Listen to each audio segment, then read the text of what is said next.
It's the first official visit by a U.S. Secretary of State in 11 years. Antony Blinken arrived to Ecuador to talk about drug trafficking and migration, topics that have become a major concern.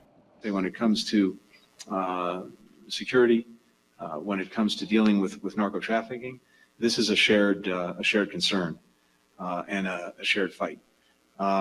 We have, as I think you know, a number of agreements already in place that have established new programs to try to strengthen counter-narcotics and law enforcement cooperation between the United States and Ecuador.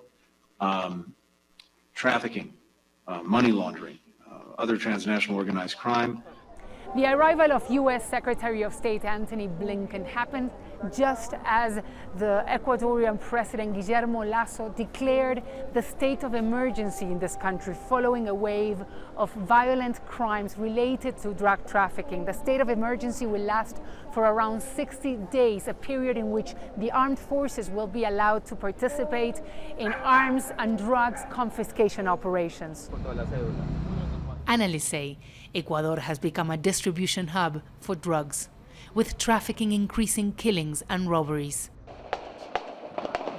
2 weeks ago, a fight between rival gangs left 119 prisoners dead in the city of Guayaquil. It was one of the deadliest riots in this country's history. We had never seen this before. Ecuador was a country in between two giants that were involved in drug trafficking business, but we never saw what's happening now. It's not a transit point anymore. President Guillermo Lasso is also facing a political crisis. He has threatened to shut down the National Assembly and call for elections because he has been unable to pass laws to introduce the market-friendly reforms he says are necessary to jumpstart the economy. Labor unions and indigenous groups have been taken to the streets to protest the rise in the price of food and petrol. Lasso is facing an investigation because his name appears in the recently released Pandora Papers with allegations that he's linked to at least 14 offshore companies.